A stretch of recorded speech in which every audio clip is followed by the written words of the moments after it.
Bonjour, aujourd'hui nous recevons le docteur Lang, Marie-Paule Lang. Bonjour Marie-Paule. Bonjour Eliane. Et la thématique de cette émission sera sur les allergies. Il existe plusieurs types d'allergies. Docteur Lang va nous en parler aujourd'hui. Dites-nous un petit peu ce qu'il y a comme type d'allergie. Alors il faut déjà préciser sans doute ce qu'est une allergie, ce qu'on entend par ce terme.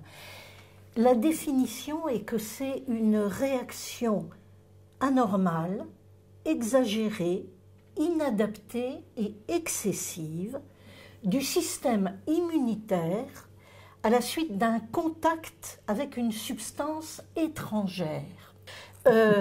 Du coup, exagérée, excessive, et cette substance étrangère est également appelée allergène. Voilà, ça c'est la définition.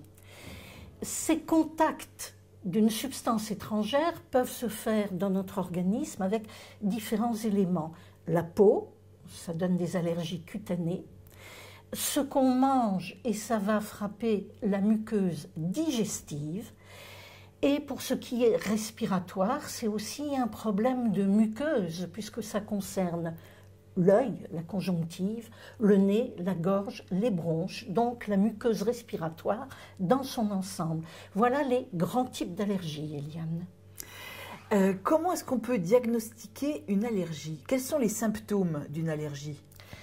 Alors, les manifestations vont dépendre bien évidemment de l'allergène en cause et du site où va se situer cet allergène qui va entraîner la réaction, je le disais tout à l'heure, du système immunitaire. Le système immunitaire, c'est notre système de défense.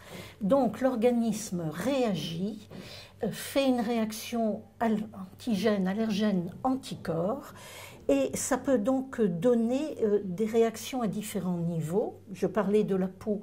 Alors l'eczéma, quand c'est de façon retardée, parce qu'il y a, je ne vais pas rentrer trop dans la technique, mais il y a différents types de modalités de réaction.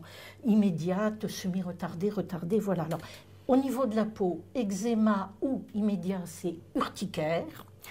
Urticaire, ça vient aussi, pour se le représenter, du mot ortie. Donc c'est une réaction comme des piqûres d'ortie, mais généralisée. Chacun sait bien ce que donne une piqûre d'ortie. Donc ça, au niveau de la peau.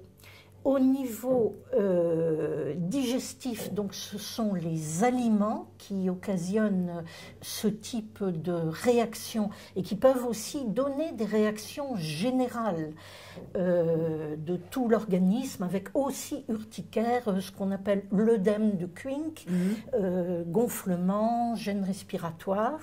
Et pour parler donc de ce qui est respiratoire, et notamment là, on est en pleine saison pollinique, on en reparlera, et ça donne essentiellement, le plus fréquent, c'est des rhinites, avec les pollens, ce qu'on appelle le rhume des foins, c'est-à-dire un écoulement nasal, une obstruction nasale, le nez bouché, des deux côtés ou tantôt l'un, tantôt l'autre, ce qu'on appelle des éternuements en salve, c'est-à-dire une dizaine d'éternuements successifs, et aussi des démangeaisons. Alors les démangeaisons, en médecine, on appelle ça le prurite.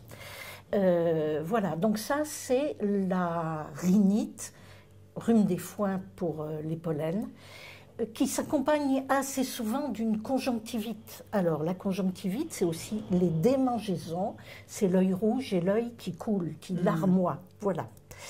Et au niveau des bronches, alors ça peut donner des aspects trompeurs de bronchite, de toux, et ça donne surtout des asthmes plus ou moins importants. Voilà, c'est un peu là brosser rapidement, on va dire, les signes qui peuvent survenir, avec une intensité, je le disais, qui est variable selon l'exposition. Alors en pleine saison pollinique comme en ce moment, on va être beaucoup plus gêné quand il y a du soleil et du vent. Les jours de pluie, on est tranquille. C'est dépendant aussi des antécédents familiaux. On est plus allergique quand on a un ou les deux parents qui sont allergiques. le pourcentage passe, si autrefois c'était 20% d'allergie dans le tout venant, ça passait à 25% quand on avait un parent allergique et 47% quand les deux parents sont allergiques. Ça, c'est le risque statistique. Bon. Et bien sûr, quand on a aussi ce qu'on appelle un terrain atopique, c'est-à-dire, alors les antécédents familiaux en font partie, une prédisposition. Quand on a fait de l'eczéma de la première enfance, on est plus sensible et on est plus susceptible de faire d'autres allergies. J'en parle pour dire que dans ce cas-là, quand on a des antécédents familiaux, quand on a des antécédents personnels, par exemple l'eczéma du nouveau-né, enfin, etc., il faut à ce moment-là prendre plus de précautions que ceux qui n'ont pas tous ces antécédents. Voilà. Alors, il faut dire aussi que cette intensité, on remarque depuis quelques années une croissance exponentielle des allergies. Puisque si c'était, je vous l'ai dit, il y a 20-30 ans de 17%, c'est passé actuellement à 45% dans la population française. Quasiment une personne sur deux a des allergies d'intensité différente. Ces allergies aussi, par exemple le rhume des foins atteint actuellement 30% de la population cible, on va dire. Donc, il y a une très nette augmentation. Pourquoi? Pourquoi? Parce que on pense que déjà, il y a une diminution de la protection que procurait la vie à la campagne. On est de moins en moins ruraux et donc on n'a pas cette protection, on appelle ça une tolérance, qui était apportée par un contact progressif tous les jours aux allergènes qui sont dans l'atmosphère. On pense aussi, bien sûr, qu'il y a beaucoup plus de problèmes microbiens dans l'environnement. J'en parlerai, si vous le voulez bien, aussi en termes de prévention. C'est-à-dire qu'on a des maisons de plus en plus isolées. Hermétiques. VMC double flux. Et que du coup, on n'est plus en circuit fermé. Et dans les voitures, avec la clim, etc. Donc, on a beaucoup plus d'exposition aux allergènes domestiques. Et puis de l'environnement, c'est indiscutable. La pollution atmosphérique, ça intervient aussi, soit directement, soit en donnant des inflammations. Et ces inflammations permettent plus facilement le passage des allergènes dont je parlais. Ça affaiblit, en fait, les polluants. Oui. Tous les polluants extérieurs peuvent affaiblir les personnes et à ce moment-là, elles attraperont plus facilement une allergie qu'elles n'auraient peut-être pas forcément développée il y a 40 ans. C'est exactement ça, puisque les polluants que nous respirons donnent d'abord une irritation, on va dire. Et comme les muqueuses réagissent de la même manière qu'elles réagissent vis-à-vis du tabac, ça donne une inflammation.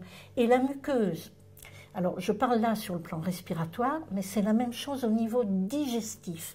Une gastro-entérite, surtout chez le nourrisson, le jeune enfant, va laisser persister pendant 6 semaines une inflammation de la muqueuse intestinale. Et les allergènes, les irritants, vont beaucoup mieux passer au travers d'une muqueuse inflammatoire qu'une muqueuse saine. Voilà.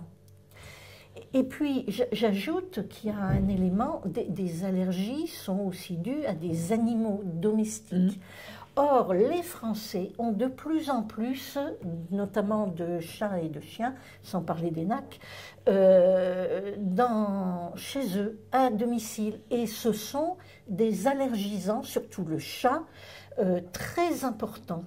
Donc ça a favorisé cette croissance très importante des allergies Au poil d'animaux. De tout type. Hein. Je Oui. parlais là à la fois l'introduction aussi d'aliments sur les muqueuses digestives, etc.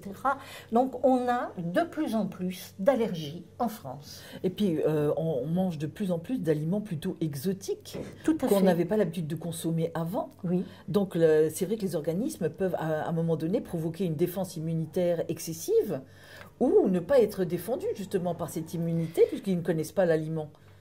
Tout à fait. Alors, on en a eu la démonstration il y a aussi une vingtaine d'années.